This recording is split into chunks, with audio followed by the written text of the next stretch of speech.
bitch. Hello everyone, Nazo the Hedgehog here, and welcome back to more Tomb Raider 1. I know that this has been on quite a while, but it wasn't easy to get these two back here, so sign in. Hello, it is Shade over here, the new Universal King over here. And I'm the wackiest person here. I'm a wackatoo. It's Stu Landon here. Right. Back for more references and pop culture references that'll probably be dated in a few years. Ooh, Shotgun. That Yep. reference, I heard about that from the 80s. Yep. Ooh, shotgun. Jim, but I'd rather a rocket. Hey. Me and Comet rather rocket launchers. Say hello to my little friend. It could go boom boom. Well, those, we're gonna not use those yet, because we need more ammo for it. We don't want to waste ammo. Oh. Damn. Well, we don't want to waste the ammo, because if we waste the ammo, then we won't be able to use it. Ain't there, like, little power-ups you could use to refill your ammo? You have to find them, though. Excuse me, did I just see a gorilla come on screen? Yep. Those are the things we have to fight. Monkey. Monkey. Oh yeah, how's your research coming? So far, I'm making slow progress with the research about that flower. Right. But I'm getting to the bottom of it, and the research is becoming slowly consistent as the time goes by. What about your hope of changing Cole back? How's that coming? It's a long process. Kind of complicated to explain it in a simple context. But I'm making sure he will change back to normal instead of being my godforsaken boot. What is it with people wanting to be a fucking boot? I don't know. Is it feet fetish? I don't know. That's what I'm probably thinking. It's either that, or they just have no hope, and they just want to be a boot to end their misery. Instead of the old traditional suicide. Anything's possible, but yeah, you do realize that Cole's not the only one that's had a horrible fate. Right, as it explained by this Dr. Fenitivis and one other fighter who lost his spirit. I think his name was Luke. Yep. Yeah, he became Kakarot's boot, if I were to just so myself. Yep. But that sounds weird, though, because, like, once he became Kakarot's boot, Dr. Fenitivis is living in Kakarot's boot. So is he living inside Luke? Who knows? Let me get this right. Dr. Fettuccine wants to live inside his boot. No, what happened is that he explored the Dragon Ball universe through the what's it called? What's that game called? Xenoverse 2. Xenoverse 2. And his experience, the game, because he was doing the PC version, his version, it was very laggy, and he hated it.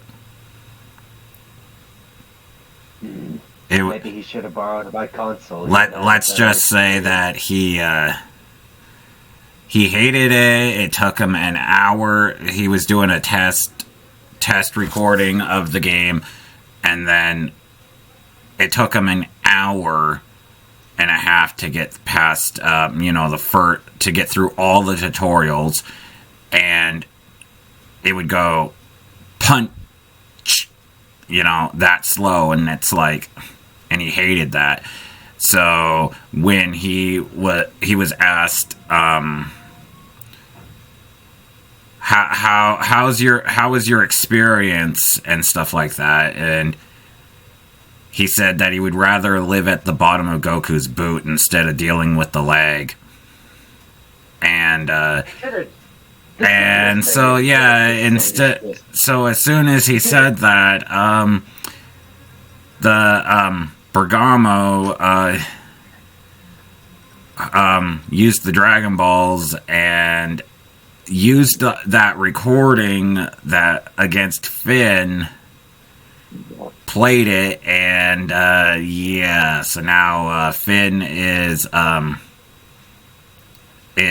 married and is living under Goku's boot.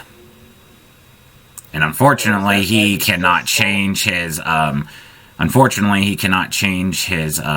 status, so he is now known as Mrs. Goku's boot, unfortunately. Bruh. Is that why he's so small and I had to upscale him so many times? Yep. Jesus. Would you have to do upscale to Twin War DP? No, I had to upscale his size. I had to, because he was like a miniature size. He was smaller than an ant. He's about as small as an atom. So I had to upscale his size to at least average male height to 5'11". Originally, before all this crap, he was the same height as Knuckles. Right. And I made him at least the same size as Knuckles as he was originally. Yep. I just don't understand. We're talking about regular Knuckles? Yes, Knuckles the Echidna. Regular Yes. Knuckles or Boom Knuckles? Regular. We don't talk about the Boom one. The Boom one could just piss off. Yep. But Is he dumber than a bag of bricks?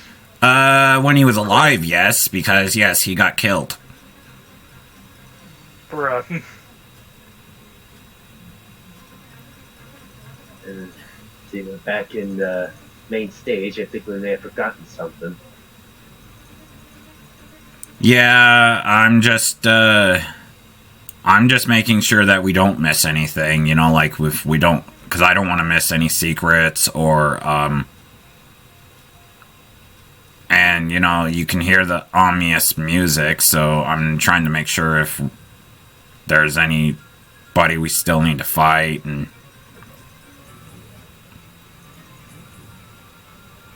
Let's see. And as you see, there's a lot of switches, so...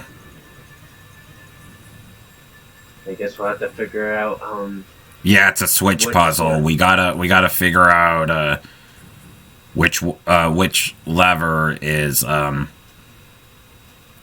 correct one.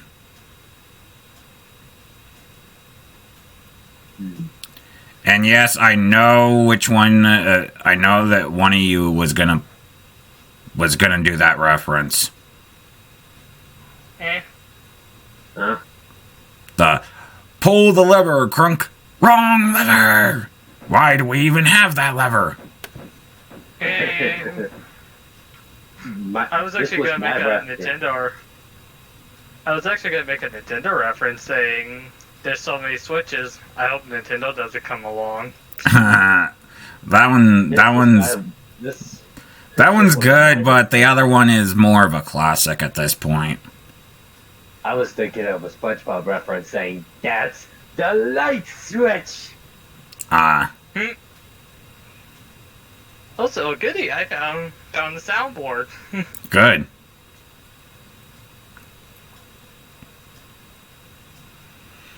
Oh yeah. Also, there's some other people that unfortunately had untimely fates as well. So hopefully we can get that fixed.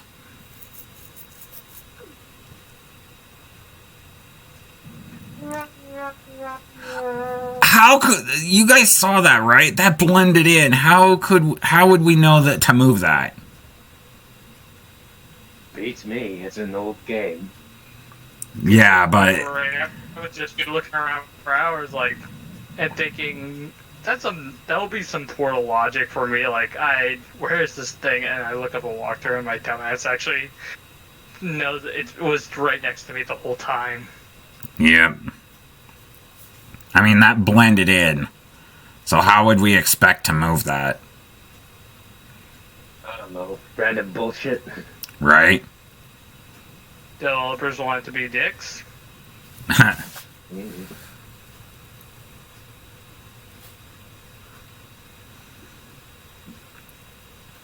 Oh yeah, I made some homemade pizza. Better keep that away from me, because I'll eat it all. It's a breakfast pizza. That don't matter. I don't like breakfast pizza. I had breakfast pizza for supper, though.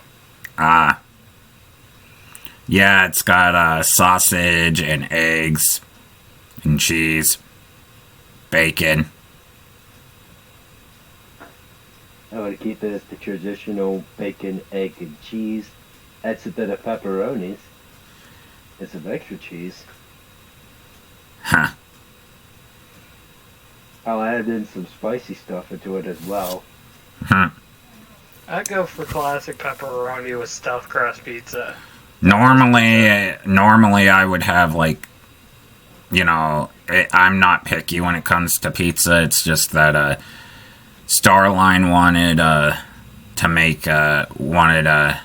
to try a breakfast pizza because he's never had one. So I guess it's his first time. Yep. Normally he doesn't eat pizza. He's more of a he's more of a spaghetti type platypus. So he enjoys Italian food. Well, somewhat.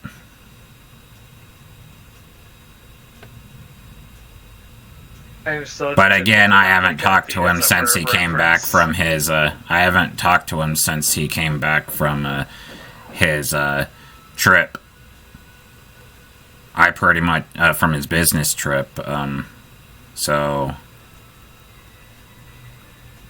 once I made him the food, I just put it next to the door, and I saw that the plate was taken. So is he a prisoner? No, he's in his lab working on an experiment.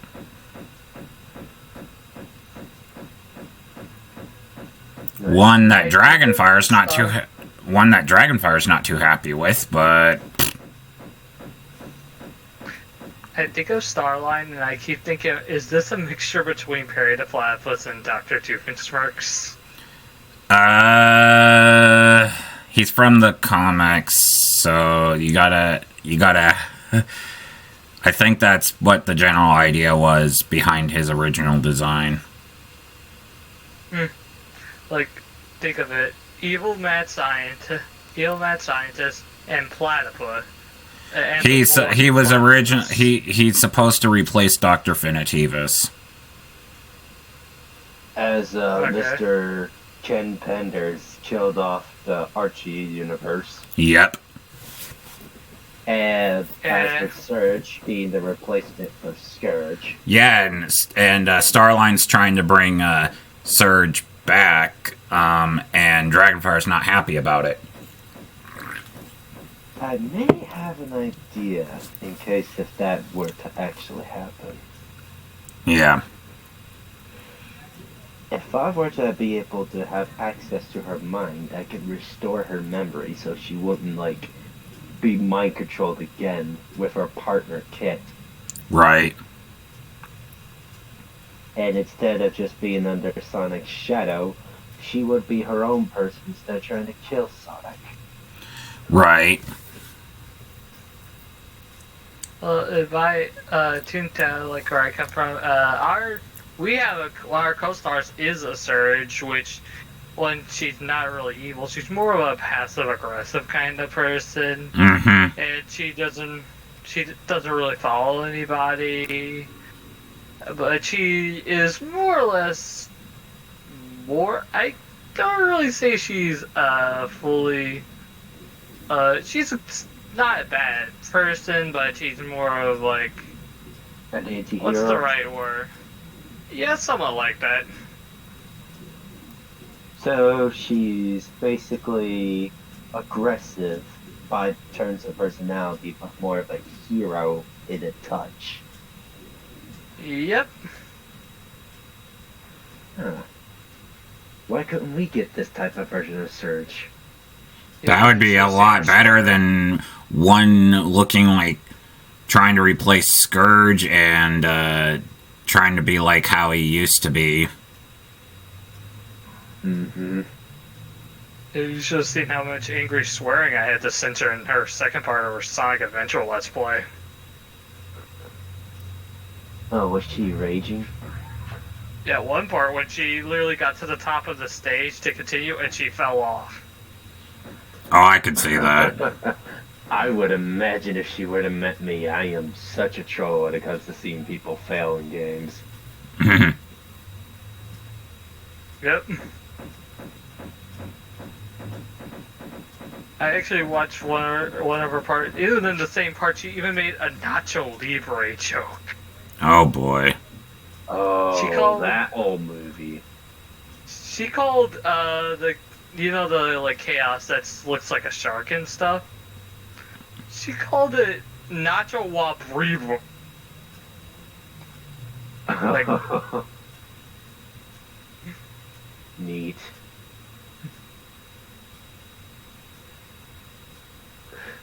I hadn't seen that movie in a long while. I need to check it out again. So I think I've seen it a few times in my life, and I have. It's been a couple of years since I saw it. It had Jack Black in it, didn't it? Yeah, I think I plan to watch that with my brother in the future. Honestly. Yeah. I can't wait for that new Kung Fu Panda movie coming out. Oh, the fourth one, yeah. Yeah. I wasn't a fan of the first three, but this fourth one looks interesting. I've actually been quite interesting with it because Tai Lung hasn't been seen after the first movie, and he's more likely going to a redemption arc. Actually, Tai Lung was actually in the franchise after it. It was just in a Wii exclusive game. But I think the games are non-canon, if I were to say so.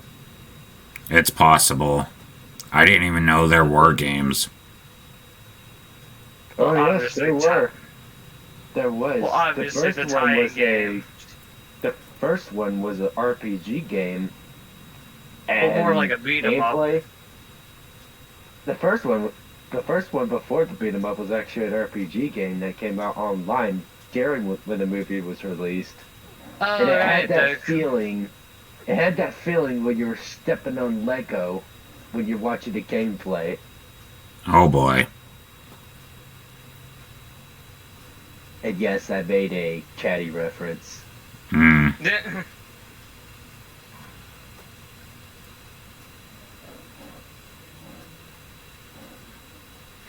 Seriously, whenever I found out, I couldn't stop watching and rewinding those jokes from his videos. I like watching him out of context. It's so funny. One of my favorite jokes is when he holds up the sign that says he just only no speaking, just holds up the sign and just says "fuck off." Like, that is my favorite one. One of my favorite ones is when he was playing this one game, and then it clips off to this one scene where he looks like he's jumping up, and there's text saying, "I'm bitter." And my number one favorite, when he was exploring Crash Bandicoot bootlegs, he was holding his phone, looking like he's going insane, and the printer was printing out a paper that said, "Fuck no." All in bold and italics. God, I love that one. The one I caught me off guard was when he actually put gas in his own children's room to poison them in that same video. The one that actually started laughing insanely is when he was walking or actually running like an insane man when he was holding a Peppa Pig piano. And it said, "Peppa's dead. Bruh. One of my favorites was when he actually, when he was trying to run away from the hammy game from, like, over the edge. He says, nope, I'm out. Screams, like, goes, ah! Like, no, I'm out. And runs to his car and says, sat down, get me away from the far away from Hammy Goes Nuts on the DS. I can't. Why? Because your destination is behind you. It just... And he just turned around and went like... I like that ending part where he actually turned around and goes... Like, I wonder how he did some of his jokes, honestly. I also like the one where he was exploring skateboarding games of Tony Hawk. The one where he made this one joke. And I think it was Disney's skateboarding game, where he's like, "Oh, nice, you can make a kid wear a thong."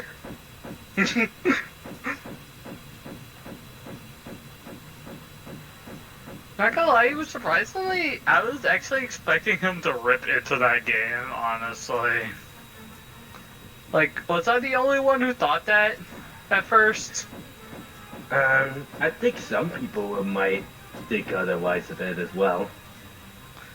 But honestly, I've heard some people actually, other than like Phantom Strider, honestly, say that it was actually a good game, like a really good game, despite the obvious 2000s style and like obvious marketing. Because it had that Tony Hawk Pro Skater engine. I think it was probably 3 or 4. It was the fourth one. Yeah, it was even marketed. It was like marketed with it. Well, that's when Disney was actually at its peak there at the time and wasn't infected to what it is right now. Mm-hmm. To Disney remakes that some of them I don't know if I'm even interested in any. Honestly, Yeah, well, Disney is butchering its characters and trying to revive nostalgia even though it's not working. Nope. I have not even seen Cruella yet. You have not? No, I don't really have Disney Plus, or I think I'm waiting for the right time to get buy a Blu-ray of it and watch it. Honestly, The ones I Is that like is good? the 90s. The ones I like is from the 80s classics to the 2000s classics. Mm-hmm. The latest I would accept is Cars. So Cars 1, so I think that's truth. Yes, I like the first one. The second one was garbage. The third one, it could have been worse. Mm-hmm. I have actually kind of admittedly nostalgia. Actually, I have an emotional. I have an interesting relationship with the Cars franchise. I love the first one to death. I have owned I think 19 copies of the original film, and including a new Blu-ray copy I just bought. I loved it that much. Oh, quick question. Do you actually have the VHS version? No, that one is extremely rare to get, and I'm not spending thousands of dollars to get that thing. I know, because of how rare it is. And the funny thing is that the VHS version, it doesn't have any commercials or anything. It just jumps straight forward to the movie. Yeah, I heard they did that for a lot for the older VHSs, those last gen, very last ones. They did. I think they did that for The Wild as well. Last time I remembered, Cars was the only US VHS that was last released by a big company. Unless if you're into South Korea, because South Korea actually had much more time with VHSs during the time till the late 2010s. Jeez. I thought Jimmy Neutron, the Jimmy Timmy Power Hour, was also a thing at that time. Yeah, I think they had a VHS copy of that, if I were to guess. I think so, but Yeah. that's hard to come by. Yeah, they did like. I'll have to do research to figure that I out. like the third one. It's been so long since I've seen those. Mm-hmm. Jimmy Neutron's an underrated classic. It needs to be revived with Jimmy himself. Yeah. We would have to be very careful, though, because you got to remember that there are certain reboots that work and some that don't. Right. As Planet Sheen is one of the examples that did not work. I've watched that show when I think I watched that show when I was a kid. I thought it was alright. To me, honestly. And my honest take on it, it's a bit unnecessary. Mm-hmm. I was actually hoping, and there was rumors that they were going to make a next sequel rather than having it like 4 or 5 having 4 or 5 seasons. They were actually going to make a movie sequel to finish off the series, where Jimmy and Sydney were actually going to be a thing together. Oh boy. And I'm guessing that never happened. Well, there's a big reason why. Because of the receivement for the movie called Ant Bully, which is the same production team and same people who worked on the Jimmy Neutron series and the movie itself. Mm-hmm. Barnyard too. They had to file for bankruptcy and they couldn't even focus on that Jimmy Neutron project. Mm-hmm. So Barnyard, despite Jimmy Neutron and Barnyard seeing actual good success and actually getting successful TV show, was the Ant Bully underperformed at the box office despite making its budget back on, to be fair, and did alright with critics. And I remember it fondly.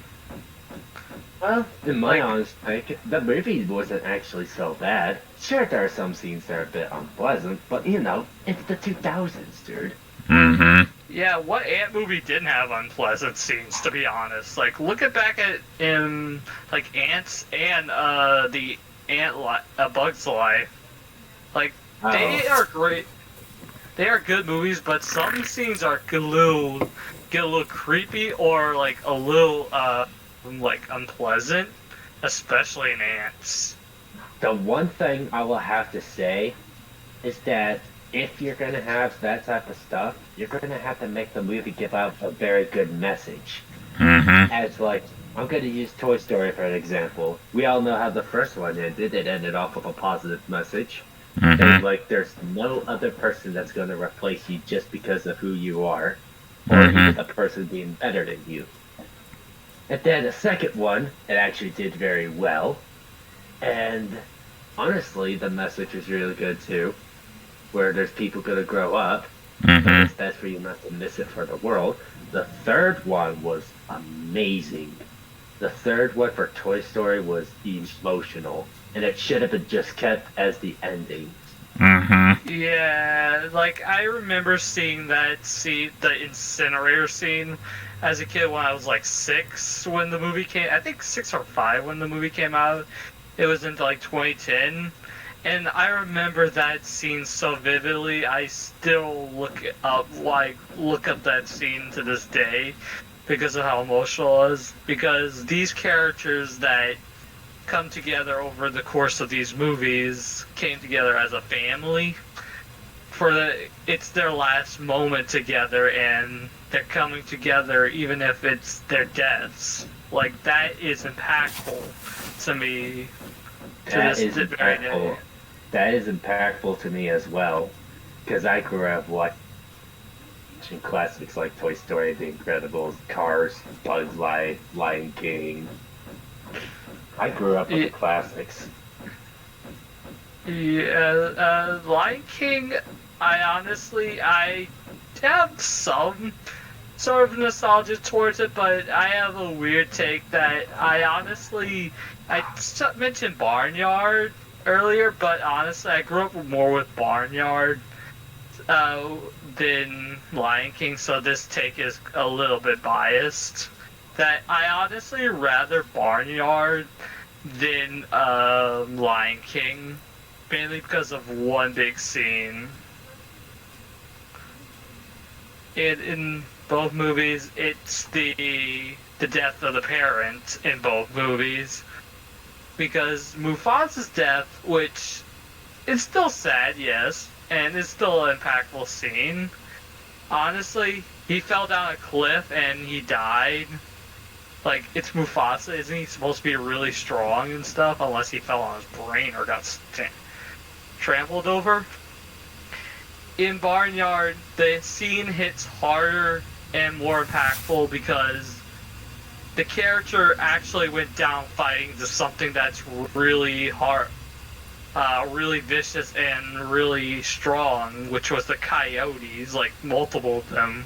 Mm-hmm. Like, that is the fact that the father, to protect the father Ben in Barnyard, went down fighting, protecting those he loves, is more impactful to me than Mufasa's death. But they both bring out a very valuable message, so that's one thing I could give both props to the movies. Mm-hmm. Like, to appreciate those. I like the movie. I actually like the movie Barnyard better than the TV one. The TV series was meh. Garbage. Bizarre? Yeah. There's one episode of the TV series that I like, and I can't find it, but it's when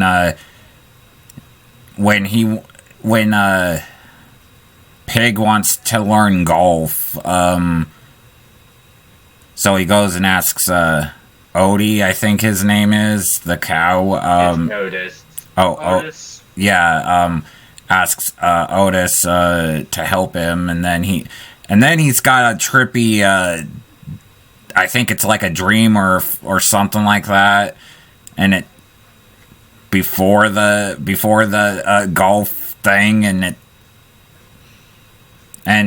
it's interesting because I don't really like golf, but that episode just kind of stuck with me, and it's kind of my favorite episode, and I can't find it anywhere. I wonder if they actually have a season box set of the show nowadays, or you can find it digitally. Well, I know that there's like episodes randomly on YouTube, but I don't remember the name of the episode. That's my problem. Well, don't worry, Nazo, because I can actually help you out. Thanks to my research, I'm able to have Paramount, which owns 90% of the Nickelodeon shows. Well, that's good, because I'm not really into the series, but that episode's like the only one that really stood out to me. The one thing I liked about Paramount Plus is because of South Park. That's one of the reasons why I was able to get it. And I also got in classic Nick shows, the classic, broadcasts that was aired in my local area during the time, and even watch college football, the American one, not the not the Europe one. In case if you Europeans are watching. Yeah, the U.S. Because I know that the UK people they have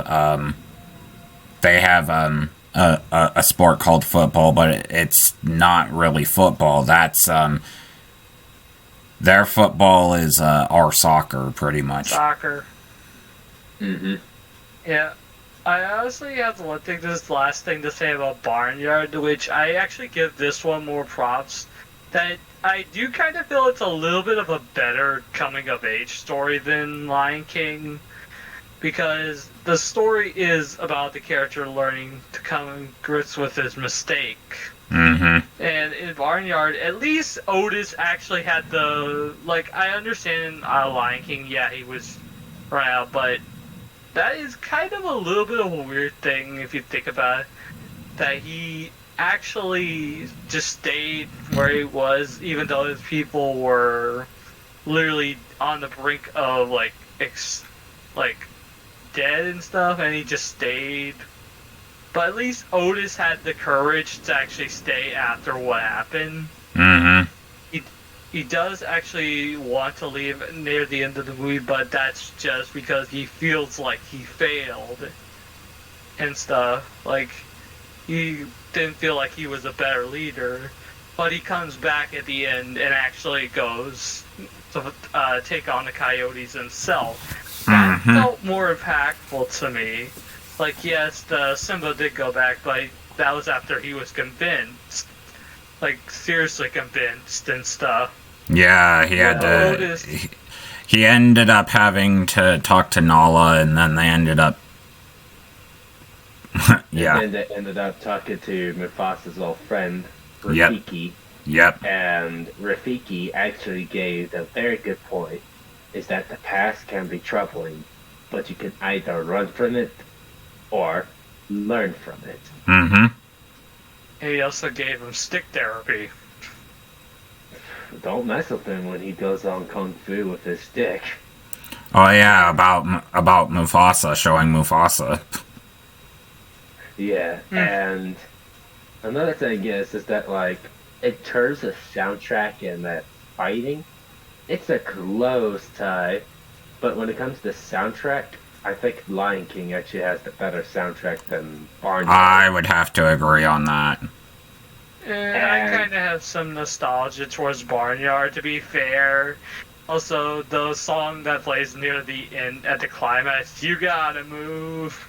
Like, that song is stuck in my head, and I cannot see that in that climax any other way without the song. Both of the movies actually have really good actors, especially Sam Elliott, which is one of my favorite actors. Yeah, even in not so great movies that admittedly some I grew up with, like, he also was in Marmaduke, which he was admittedly the best part of that movie, like, voice acting wise. To me, what I feel like is an underrated take while Sam Elliott was in the movie was Ghost Rider, where Nicolas Cage is the Johnny Blaze. Oh, the first one? I haven't seen that in so long. I actually like Sam Elliott being Carter Slade as that version of Ghost Rider. We're talking about the first one, right? Not the second one. Right, we're talking about the first one. Yeah, the first one's good. I saw both. But yeah, the first one's good. The second one's not as good in my opinion. Personally, never seen the second one. Hear me out on this. The first one and the first transformation, that was actually made by not CGI. They actually just have him going crazy, which is a surprising thing. Because you thought the flames all over his head and him transforming was CGI. That was actually not a lot of CGI, according to the directors. Oh boy. Oh, that sounds very like a very interesting process. Of course, he didn't suffer any injury, so Nicolas Cage is okay. Yep. Yeah. That movie, honestly, I've not seen in years. I've not seen the first Ghost Rider in years, and I think when I was a kid and tried to watch it, I think it scared the actual crap out of me. I would say pants because I don't wear pants. Would it be like when you first seen him transform as a kid? I think it's the look of Ghost Rider that kind of scared me as a kid. Like, the look of this burning skull and stuff. And since I was so used to superhero movies with these masks and stuff, I was like a Spider-Man kid. Oh boy, now we gotta time this correctly. Oops. That was close. And I don't remember why it kind of scared me specifically, but I think it was sort of the design, but then again, it's Ghost Rider. I was probably just a little bit of a scared kid at the time, but to be fair, it's a movie about a flaming skull trying to kill people with chains. That would kind of admittedly scare a kid, to be fair. Yeah. Well, in other contexts, he's the spirit of vengeance who got cursed by Mephisto, and he had to do his deed to keep a family member alive. Mm-hmm. But truth be told, Mephisto decided to violate the deal, and Ghost Rider did not take kindly to that, so he fought Mephisto. Yeah. There we go. There was actually a game based off Ghost Rider, if you believe it. Like, it was a God of War clone. That doesn't surprise me. The one thing I'm actually going to surprise all of you. Did you know before Stan Lee died, when he made the Fantastic Four comics, did you know that both Vegeta and Trunks are actually seen in one of the comics? What? Yeah. They're actually seen as extras because Stan Lee actually respected Dragon Ball. Nice. He actually enjoyed watching Dragon Ball. Okay, that's kind of cool. Not really the biggest Dragon Ball fan here, but honestly, I respect that kind of thing. A nice little pop culture reference. Yep. Alright, we're saving here because we're at the hand of Midas, and the thing is that we gotta, there's an item in our inventory that we gotta turn into gold, but before we do that, I want to see what happens once we stand on it. When we look at, you mentioned like the hand of Midas, I keep thinking, oh wait, is she turning herself into gold? And she died. Bruh. Okay, in the game, I was gonna say, when I think of Hand of Midas, I ironically think of the movie The Aladdin and the King of Thieves. Yeah, that's what I think of as well, so this part here is kind of Turkey. Odd. On a scale of 1 to 10, how odd? Like, why? Why do we have to use these bricks and make them gold? Egyptian purposes? Money? I don't know. Money! Money. Alright, so we're, hopefully almost done with this level. I hope. This is one long level. This is, yes, this has been nothing but one level. Huh. You know what's actually interesting? We just made that joke about SpongeBob, like the money thing. You want to know what's actually the most interesting thing about the SpongeBob movie? To me? I was born the day after it came out in North America. Oh boy. The one that's the first movie? Yeah, and it came out on November 19th, 2004. I was born the day after. So you were born right after the person who created me mysteriously was born. Same year, different month, a different day. I was born like November 20th. The creator was born on the 14th of June. Okay. Well, I got you guys all beat.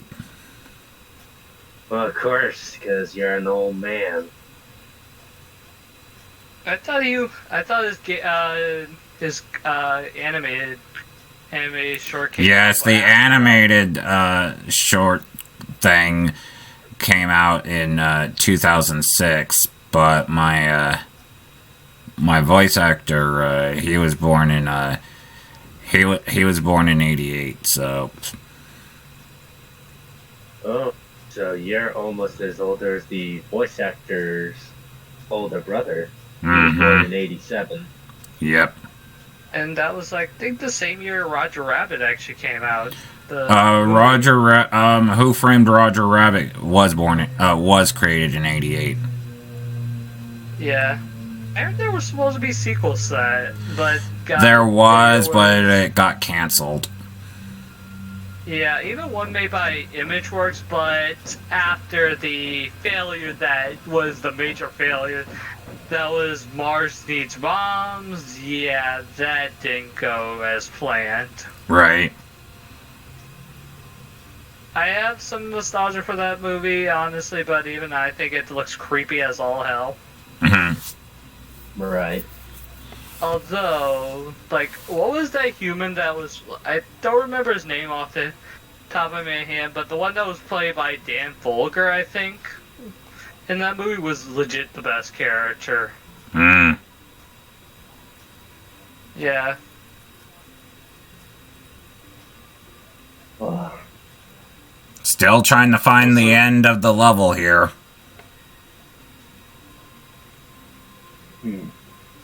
It's a big maze. Yep. We're trying to figure out where did this person go and who cares. Yeah. No joke. One of the actors... There's certain actors that when you hear, like, you know, a role that they played in for so long, you just can't help but hear those characters you played. Like, every time I watch a movie where, like, even a Disney movie where a cast from, like, the Toy Story movies plays in a different Disney movie, like Tom Hanks, Joan Cusack, Tim Allen, Wallace Shawn, even, like, I think Don Rickles at times with other movies and stuff. I can't help but think I can't help but hear those actors from those characters, like especially Joan Cusack. Jesse. To me, it's Tom Hanks, because every time he screams, I think of Woody getting angry at Buzz. And we finally finished the level. Oh, Palace Midas. That's the name. Awesome. So Nice. yeah, that's the name of the stage. Okay. Also, I was gonna say one last, like, actor and stuff. I can't help but whenever I hear Wallace Shawn in any movie, even if it was before or after Toy Story, which ironically he played in Goofy movie that came out the same year. I think it came out the same year as Toy Story. I can hear Wallace Shawn without thinking, this sounds like Rex. Yes. And, It's the Chicken Man! and Don Prickles as Mr. Potato Head. Did you take stupid pills this morning? Rest in peace, Don Rickles. Oh, he's a legendary actor. May he rest in paradise. Alright, Yep. so we're gonna end it here since this is the end of the level, and there's no way we're going through another level right now. Because look at how long that took. 38 minutes in game, but actually for us it was 45 minutes. And I got stuff to do. I got a universe to roll, make sure other universes aren't at stake. I'm a multiverse king over here.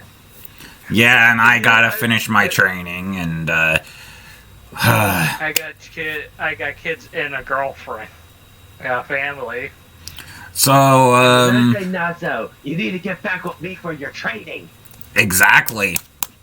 So what are we doing over here? We need to get back to our training. We need to sign off.